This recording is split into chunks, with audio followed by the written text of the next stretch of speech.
కేంద్ర రైల్వే శాఖ మంత్రి అశ్విని వైష్ణవ్ గారి యొక్క సూచన మేరకు ఈరోజు మంచిర్యాల రైల్వే స్టేషన్లో వందే భారత్ ట్రైన్ యొక్క ఆర్టింగ్ కోసము ఆ ప్రారంభోత్సవం కోసం రావడం జరిగింది. మరి ప్రత్యేకంగా కేంద్ర మంత్రివర్యులు మంచిర్యాల నుంచి వచ్చిన విజ్ఞప్తులను గతంలో జిల్లా అధ్యక్షుడిగా పనిచేసినటువంటి వర్గారు అనేక సందర్భాల్లో ఢిల్లీకి వచ్చిన సందర్భంలో నితిన్ గడ్కరీ కలవడము, రైల్వే మినిస్టర్ కలవడము, వీళ్ళందరినీ కలవడము, దానివల్ల కేంద్ర ప్రభుత్వం కూడా ప్రత్యేకంగా ఈ మంచిర్యాల స్టేషన్ అభివృద్ధి చేయాలని ఒక లక్ష్యంతో ఉన్నది. అందుకే దాంట్లో భాగంగానే ఈ మంచిర్యాల రైల్వే స్టేషన్ అన్ని హంగులతో అన్ని సౌకర్యాలతో అత్యాధునికమైన టెక్నాలజీతో అభివృద్ధి చేయాలని చెప్పి ఆలోచనతో ఈ మంచిర్యాల రైల్వే స్టేషన్ ను అమృత్ భారత్ స్కీమ్ లో భాగంగా ఇప్పటికే 26 కోట్ల రూపాయలతో పనులు ప్రారంభించారు. ఇలా మంచిర్యాల ప్రజలు ఆశ్చర్యపోయే విధంగా ఈ రైల్వే స్టేషన్ ను అద్భుతంగా అధునాతనంగా తీర్చిదిద్దబోతున్నారు. దాంతోపాటు ఫుట్ఓవర్ బ్రిడ్జ్ విషయంలో కూడా దరఖాస్తు ఇవ్వడము, వారు రఘు గారు మన అజరెడ్డి గారు ఢిల్లీ వచ్చినప్పుడు వారు కూడా రైల్వే మినిస్టర్ ను రఘు గారితో కలిసి కలవడము. ఈ ఫుట్ఓవర్ బ్రిడ్జ్ కూడా 3.5 కోట్లతో వాళ్ళ మంచిర్యాల రైల్వే స్టేషన్ లో ఇలా పనులు ప్రారంభించబోతున్నాం. దాంతోపాటు వందే భారత్ సంబంధించి కూడా ఈరోజు స్టార్ట్ అయింది. ఒకటి ఇవాళ కేంద్ర ప్రభుత్వము ప్రత్యేకంగా ఈ మంచిర్యాల మీద ప్రత్యేక శ్రద్ధ పెట్టడమేమో మంచిర్యాల రైల్వే స్టేషన్ ను అన్ని రకాల ఆధునీకరించే ప్రయత్నం చేస్తున్నాం, అభివృద్ధి చేసే ప్రయత్నం చేస్తున్నాం. రాబోయే రోజుల్లో కూడా ఇంకా సహకరించడానికి నరేంద్ర మోడీ గారి ప్రభుత్వం సిద్ధంగా ఉంది. రైల్వే విషయంలో తెలంగాణ రాష్ట్రానికి ఇప్పటికే ఈ 10 సంవత్సరాల కాలంలో 42,000 కోట్ల రూపాయల నిధులను ఈ తెలంగాణ రాష్ట్రానికి ఖర్చు పెట్టింది. దాదాపు 40 ప్రాజెక్టు ఇప్పుడు పనులు నడుస్తూ ఉన్నాయి. దానికి రాబోయే 10 సంవత్సరాల్లో 80,000 కోట్ల రూపాయలు ఖర్చు పెట్టడానికి ప్రణాళిక సిద్దమైనది తెలంగాణ రాష్ట్రానికి. 5 వందే భారత్ ఇష్టం ఇప్పటికే తెలంగాణ రాష్ట్రానికి. 2 వందే భారత్లు హైదరాబాద్ నుంచి పూణే, హైదరాబాద్ నుంచి నాందేడు అతి త్వరలో ప్రారంభించబోతున్నాం. చెర్రపల్లి టెర్మినల్ ను ఆధునీకరించడం, కరీంనగర్, రామగుండం, సికింద్రాబాద్, నాంపల్లి లాంటి స్టేషన్లు కూడా అభివృద్ధి చేస్తాం. బేగంపేట్ అన్నిటి కూడా అభివృద్ధి చేస్తాం. బట్ ఇంకా కూడా అభివృద్ధి చేయడానికి కేంద్ర ప్రభుత్వం సిద్ధంగా ఉంది. రాష్ట్ర ప్రభుత్వం కూడా అన్ని రకాలుగా సహకరించాలని కోరుతా ఉంది. దాంతోపాటు ఫీజు రియంబర్స్మెంట్ మన ఎంత ఘోరమైన పరిస్థితి అంటే దాదాపు 15 నుంచి 20 లక్షల మంది స్టూడెంట్స్ చదువుకుంటా ఉన్నారు.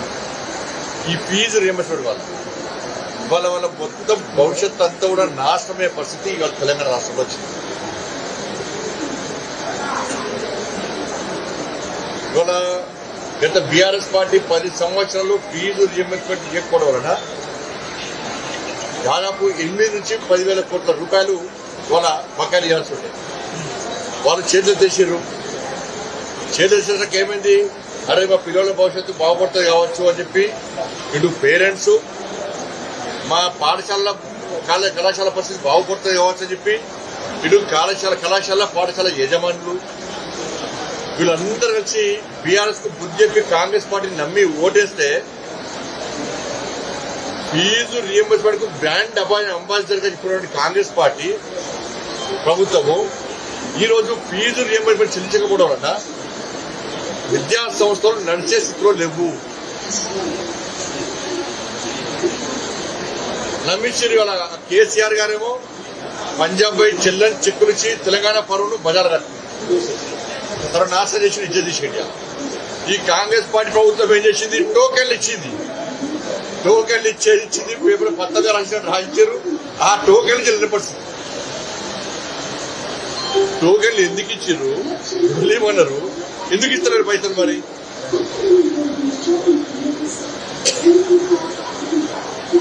ఇంత ఘోరమైన పరిస్థితి ఇవాళ తెలంగాణ రాష్ట్రంలో వచ్చింది. 8 నుంచి 10,000 కోట్ల రూపాయలు ఫీజు రియంబర్స్మెంట్ ఇవ్వాలి.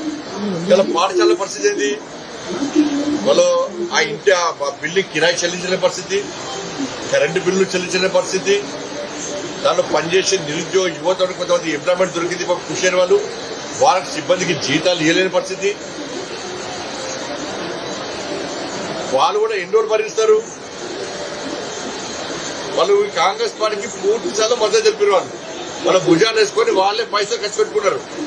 ఇవాళ వాళ్ళకి ఇచ్చింది ఏంది? ఇవాళ చిప్ప చేసి వాళ్ళకి వాళ్ళ ముందే చెప్పినాక కాంగ్రెస్ పార్టీని నమ్ముతారు. ఆయన బర్బాద్ అంటే లేదు సార్, బీఆర్ఎస్ మోసం చేసింది సార్, మేము కాంగ్రెస్కి ఇస్తాం సార్ వేసి ఏమైంది? ఇవాళ పేరు మీకెళ్ళి పోయి వాడు అటాక్ అయిపోయి 10 సంవత్సరాల నుంచి వాళ్ళ ఫీజు రియంబర్స్మెంట్ ఇవ్వకుండా ఇవాళ పరిస్థితి ఏంటి? ఇవాళ మొత్తం విద్యా సంస్థలు పనిచేసింది. మొన్న హాల్ టికెట్లు ఇవ్వకపోవడం వల్ల విద్యార్థులు ఇబ్బంది పడ్డారు. ఇలా విద్యార్థులు ఎదుర్కొంటున్నారు. ఇలా PG, degree, medicine, engineering, MCA అన్ని సంబంధించిన విద్యార్థులందరూ కూడా ఇవాళ చదువు పని చేసుకున్నా, పేరెంట్స్ పరిస్థితి చదివించడా, మా పిల్లలు చదువు పని చేసినా, ఇంట్లో ఫీజు కట్టలేని పరిస్థితులనే ఈ ప్రభుత్వం ఫీజు రియంబర్స్మెంట్ అన్నది కదా అని చెప్పి ఇలా ఉన్నత చదువులు చదవాలని చెప్పి చదివించాలని చెప్పి మా కొడుకు డాక్టర్ కావాలి, ఇంజనీర్ కావాలి, పెద్ద పెద్ద చదువులు చదవాలని చెప్పి ఒక కళలు కానీ ఈ ప్రభుత్వం మా ప్రభుత్వాల మాటలు నమ్మి పాలకుల మాటలు నమ్మి విద్యాసంస్థ చేర్పిస్తే ఇలా ఫీజు రియంబర్స్మెంట్ విద్యాసంస్థ చెల్లించబడి యజమానులు చెల్లించకపోవడం వలన ఇలా విద్యార్థులు మెడలు బట్టి బయటికి గడ్డించే పరిస్థితి. ఏమైంది పరిస్థితి కాదు? మేము 1,00,000 కోట్ల విద్యా బడ్జెట్ పెట్టినామని చెప్పంటున్నారు. మూసి రివర్ పెట్టి అంటున్నారు. మిస్ వరల్డ్ పోటీలు పెట్టారు. 4th సిటీ అంటున్నారు. ఇంకేవేవో అంటున్నారు. మరి వాటికి పైసన్నప్పుడు ఈ పేద విద్యార్థులు చదువుకోవడానికి వాళ్ళ ఫీజులు కట్టలేక ఇలా యాజమాన్యాన్ని రోడ్డుకి స్ట్రైక్ చేస్తుంటే ఈ 10,000 కోట్ల రూపాయలు చెల్లించిన స్థితిలో ప్రభుత్వం ఉందా? ఇక గతంలో వీళ్ళు స్ట్రైక్ అన్నారు. స్ట్రైక్ అంటే దీని కొంతమంది ప్రభుత్వం గుంజి చర్చలు అన్నారు, టోకెన్లు ఇచ్చారు. నేను వాళ్ళకి ఇప్పుడు ఆ రోజే మీ దానిలో గ్రూపులు ఉన్నాయి, మీ దానిలో కొంతమంది ప్రభుత్వానికి తాపేదారుగా వ్యవస్థలో కొంత మీ అసోసియేషన్ లో ఈ ప్రభుత్వం పైసలు ఇవ్వదని చెప్పి ఆ రోజు చెప్పిన.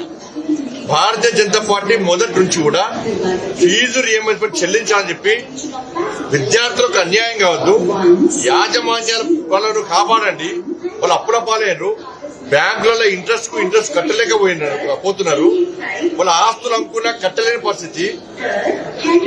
10 మందికి సేవ చేద్దాం, 10 మందికి ఎంప్లాయ్మెంట్ ఇద్దామని చెప్పి విద్యాసంస్థలు నెలకొల్పితే ఇలా విద్యాసంస్థలు నడిపించలేని పరిస్థితి ఉన్నదని చెప్పి వాళ్ళకు మొదటి నుంచి కూడా మద్దతు ఇచ్చే party Bharatiya Janata party.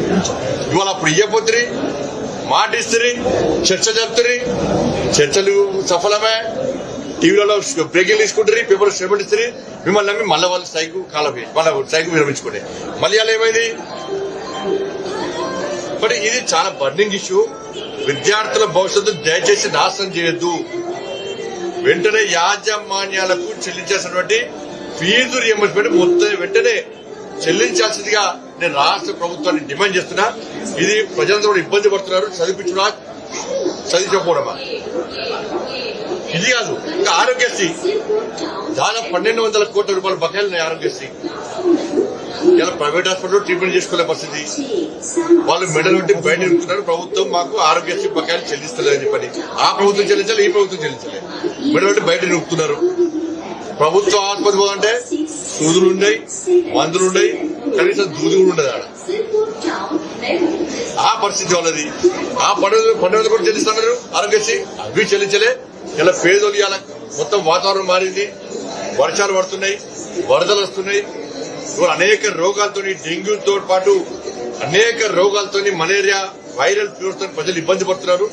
Private లో ఆరోగ్యశ్రీ పనిచేస్తలేదు, ప్రభుత్వ ఆసుపత్రిలో మందులు, సూదులు. ఇది ఈ పరిస్థితిలో ఆరోగ్యశ్రీ బకాయిలు ఎట్లున్నాయి, ఫీజు రియంబర్స్మెంట్ బకాయిలు ఎట్లున్నాయి? మీరు చేసింది ఏం చెప్పండి? కొన్ని ఆరోగ్యానికి అమలు చేసినట్టే వాటి లాభార్థం లేకుండా పోయింది. వీళ్ళు వాళ్ళు కలిసి బీఆర్ఎస్ కాంగ్రెస్ కలిసి కాళేశ్వరం, ఫోన్ ట్యాపింగ్, డ్రగ్స్, ఈ ఫార్ములా కేసు, కూరల స్కాము, మరల స్కాము, వీటి గురించే. ఆరోగ్యాల నుంచి బీఆర్ఎస్ వాళ్ళు మాట్లాడరు, ఆరోగ్యాల నుంచి కాంగ్రెస్ వాళ్ళు మాట్లాడరు. మాట్లాడేది మేమే. సమస్యలనే మాట్లాడంటే మేము వాళ్ళిద్దరు కాంప్రమైజ్ పాలిటిక్స్, అండర్స్టాండింగ్ పాలిటిక్స్ వాళ్ళిద్దరు కూడా అద్దరు ఒకటే. మరి దయచేసి వెంటనే ఫీజు రియంబర్స్మెంట్ విషయంలో వెంటనే ప్రభుత్వం ముందు రావాలి. మీకు ఏ ఇబ్బంది ఉన్నా కూడా దీని ప్రధానమైన సమస్యగా భావించి మీరు వెంటనే ఈ టోకన్లు ఇచ్చుడు బంద్ చేసి వాళ్ళ యాజమాన్యాల అకౌంట్లో పైసలు వేసి వాళ్ళ భవిష్యత్తు, విద్యార్థుల భవిష్యత్తు కాపాడాల్సిందిగా రాష్ట్ర ప్రభుత్వాన్ని డిమాండ్ చేస్తుంది. మీడియానా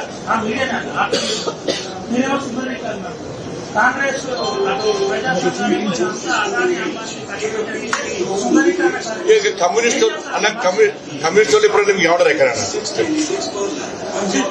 గానే ఉంటారు వాళ్ళు, గానే ఉంటారు. తిట్టి తిట్టి 2 సీట్లు వీలయ్యి మేము ఇన్ని సీట్లు కాంగ్రెస్ కమ్యూనిస్ట్ అన్నారు. 7కి వేరు వాళ్ళు తెరమరుగైపోయారు, భూగర్భం కలిసిపోయారు. మేము ఏం చేసాం, 2 సీట్ల భారతీయ జనతా పార్టీ ముచ్చటగా 3వసారి నరేంద్ర మోడీ నేతృత్వంలో అధికారంలోకి వచ్చిన దేశాన్ని అభివృద్ధి చేస్తున్నాం. వాళ్ళు దాన్ని చెప్పండి. వాళ్ళకి కావాల్సింది అభివృద్ధి కావన్నా, ఈ పేరు ఆ పేరు చెప్పి విమర్శించడం కావన్నా.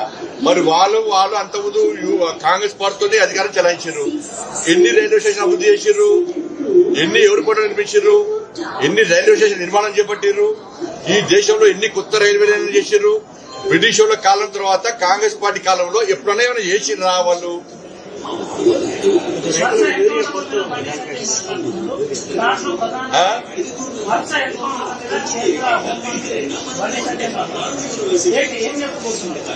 హండ్రెడ్ పర్సెంట్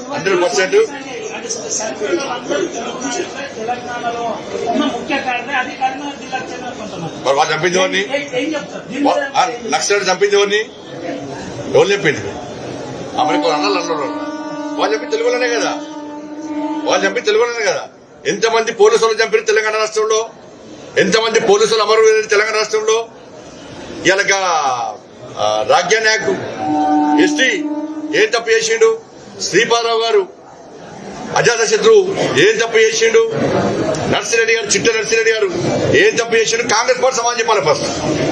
ఇలా మావోయిస్టులకు సంబంధించి ముఖ్యమంత్రిగా స్పందించాలి.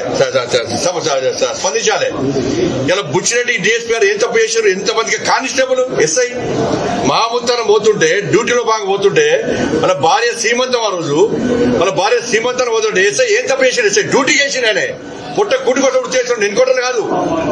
ఇలా ఎంతమంది పోలీసులు పుట్ట కొట్టుకున్నారు ఇవాళ తెలంగాణ రాష్ట్రంలో, ఉమ్మడి ఆంధ్రప్రదేశ్ లో. వాళ్ళు తెలుగుది కాదా? మేమేమంటున్నాం, మా గవర్నమెంట్ పాలసీ ఏంది, ఆలోచన ఏంది? తుపాకీ రక్షకుల చేతిలో మాత్రమే ఉండాలి. చట్టాన్ని, దేశాన్ని రక్షించే ఆర్మీ చేతిలో, చట్టాన్ని రక్షించే పోలీసు చేతిలో మాత్రం తుపాకీ ఉండాలి. దానికి కాకుండా తుపాకీ చేతిలో వేరే వ్యక్తుల చేతిలో, పర్మిషన్ లేకుండా ఉన్న వ్యక్తుల చేతిలో ఉండాలని నేరంగా సంఘ విద్రోహ శక్తులుగా నరేంద్ర మోడీ గారి ప్రభుత్వం భావిస్తుంది. అందుకే తుపాకీ విడిచి రమ్మంటున్నాం, తుపాకీ విడిచి వచ్చి లొంగిపోమంటున్నాం. మేము ఆల్రెడీ నరేంద్ర మోడీ అమిత్ షా రిక్వెస్ట్ చేసిర్రు, దాన్ని కాదని తుపాకీ చేతిలో పెట్టి మేము కాల్స్తూనే ఉంటాం, చర్చలు జరపాలి, మమ్మల్ని ఏం చేయొద్దంటే అటువంటి పిరికి ప్రభుత్వం కాదు నరేంద్ర మోడీ ప్రభుత్వము. 2026 మార్చి వరకు ఈ దేశంలో మావోయిస్టును పూర్తిగా నిర్మూలించడమే ఇవాళ నరేంద్ర మోడీ గారి ప్రభుత్వం యొక్క లక్ష్యము.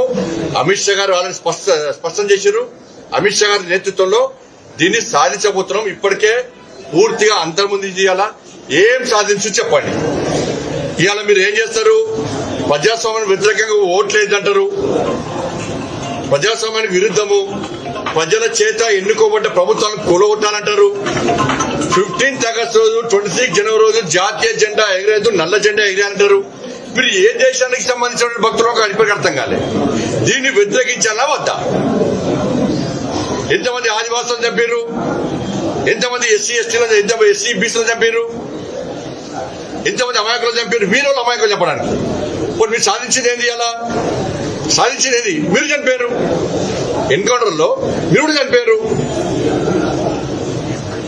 సరే, దీనివల్ల ఇన్ని సంవత్సరాలు మీరు తుపాకీ కొట్టు రాజ్యాధికారి రావాలన్నారు, రాలేదు.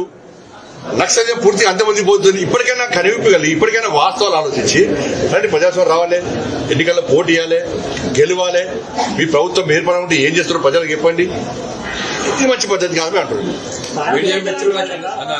స్థానిక ఎన్నికలేగా గ్రామీణ వ్యవస్థ అస్తవ్యస్తం దానిపై స్పందించాలి. ఇప్పుడు స్థానిక ఎన్నికలు పెట్టాల్సింది ఎవరు?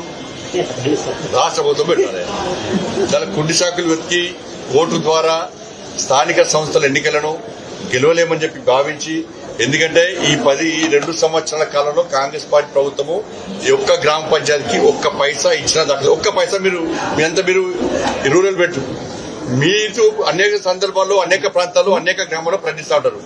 మీరు పోయిన గ్రామాల్లో కాంగ్రెస్ పార్టీ ప్రభుత్వం గ్రామ పంచాయతీకి ఒక్క పైసానన్నా ఇచ్చిందా? ఒక్క పైసా ఇవ్వకుండా ఇవాళ అమలు చేసేది నరేంద్ర మోడీ గారి పైసలు, నరేంద్ర మోడీ గారి ప్రభుత్వం ఇచ్చే పైసలు, నరేంద్ర మోడీ గారికి సంక్షేమ పథకాలు మాత్రం అమలవుతుంది. కాబట్టి స్థానిక సంస్థలకి నిర్వహిస్తే భారతీయ జనతా పార్టీకి అనుకూలమైనటువంటి ఫలితాలు వస్తాయి. కాబట్టి వాళ్ళు నిర్వహించలేకపోయారు. దాంతోపాటు యూరియాకు సంబంధించి కూడా యూరియా రబీ సీజన్ లో రాష్ట్ర ప్రభుత్వానికి తెలంగాణ రాష్ట్రానికి 12,05,000 మెట్రిక్ టన్నుల యూరియాను కేంద్ర ప్రభుత్వం ఇచ్చింది. మీరు ఎంత వాడుకున్నారు? దాన్ని 9 లక్షల మెట్రిక్ టన్నులు వాడుకున్నారు. ఇంకా 3 లక్షలు ఆల్రెడీ మిగిలింది. సరే, 1 లక్ష అటు ఇటు పోనేది. ఇంకో 2 లక్షల మెట్రిక్ టన్నుల యూరియా ఉంది కదా, దాన్ని వాడుకోలేక ఎందుకు ఇవాళ మీరు నిర్లక్ష్యం చేస్తున్నారు? ఎందుకు బ్లాక్ మార్కెట్ తరలింది? మేము ఇన్ని రోజులు అంటారేమో బీజేపీ ఇవన్నీ తప్పు పుచ్చుకొని మోడీ తిడతారు, కేంద్ర ప్రభుత్వాన్ని మోడీ గారు తిడతారు. మీకు ప్రణాళిక లేదు, ఒక పద్ధతి లేదు. నేను పక్కన నేనేమైంది నిన్న మిర్యాలగూడలా లారీ లోడ్ పట్టుకున్నారు. యూరియా రైతుల పొలాలలో పోతలేదు, యూరియా పోతలేదు. బ్లాక్ మార్కెట్లకు ఎమ్మెల్యేల గనిమేలు బ్లాక్ మార్కెట్ లోడ్ తరలిస్తున్నారు. మరి దీని మీద రాష్ట్ర ప్రభుత్వం సమాధానం చెప్పాలి. నిన్న మిర్యాలలో కూడా జరిగిన సంఘటన ఫస్ట్ సమాధానం చెప్పండి. ఇట్లా దొరికింది ఒకటి. కాంగ్రెస్ లో చాలా ఎక్స్పర్ట్స్, ఎందుకంటే వాళ్ళు దీనిలో చాలా 40-50 సంవత్సరాలు దేశాన్ని రాష్ట్రాన్ని పాలించారు. ఎట్లా దొరికింది అది? ఆయన కొత్తగా అయినాడు ఎమ్మెల్యేలు గారు పోయింది. ఇవాళ 2014 కంటే ముందు యూరియా కోసం చెప్పులు పెట్టేటోళ్ళు, సంచులు పెట్టేటోళ్ళు, పొద్దున లైన్లో నిల్చుంటోళ్ళు. దాని నుంచి ఈ 10 సంవత్సరాల్లో నరేంద్ర మోడీ గారి ప్రభుత్వం వచ్చిన తర్వాత తెలంగాణ రాష్ట్రంలో 10 సంవత్సరాలు తెలంగాణ రాష్ట్రం ఏర్పడిన తర్వాత తెలంగాణ రాష్ట్రంలో 2014లో నరేంద్ర మోడీ ప్రభుత్వం వచ్చిన తర్వాత ఎప్పుడన్నా యూరియా కొరత వచ్చిందా? ఈ 10 సంవత్సరాలు. ఈ సంవత్సరం ఎందుకు వస్తున్నది? ఒక ప్లాన్ లేదు. రబీ సీజన్ లో వాళ్ళు వాడుకునే యూరియాకు లెక్కపత్రం లేదు. దాన్ని కప్పిపుచ్చుకోవడానికి మోడీ ప్రభుత్వం ఇస్తలేదు, కేంద్ర ప్రభుత్వం ఇస్తలేదు. అన్ని కేంద్రం ఇచ్చాక మీరు ఎందుకండి తెలంగాణ రాష్ట్రం చెప్పరాదు? ఫీజు రిమెంబర్ ఇస్తలేరంటే మోడీ గారు ఇస్తలేరు అంటారు. ఆరోగ్యశ్రీ అంటే మోడీ గారు ఇస్తలేరు అంటారు. రోడ్లు వేసుకున్న గ్రామాల రోడ్లు మోడీ గారు ఇస్తారన్న. సడక్ యోజన కింద రోడ్లు వేస్తున్నాం, సిఆర్ కింద రోడ్లు వేస్తున్నాం. ఇలా గ్రామాల రోడ్లు, గ్రామాల డ్రైన్లు, గ్రామాల లైట్లు, గ్రామ పంచాయతీలు మేమే, కమ్యూనిటీ హాళ్ళు మేమే కట్టాలి, అన్ని మేమే ఇచ్చినాక మీరెందుకు మరి? ఈ తిట్టులో ఫ్యాషన్ అయిపోయింది. కానీ అన్ని విషయాలు రాష్ట్ర ప్రజలకు తెలుసు కాబట్టి నేను మళ్ళీ అప్పీల్ చేస్తున్నా, మీరు ఫీజు రియంబర్స్మెంట్ విషయంలో వెంటనే రాష్ట్ర ప్రభుత్వం ముందుకు రావాల్సిందిగా నేను అప్పీల్ చేస్తున్నా. నమస్కారం.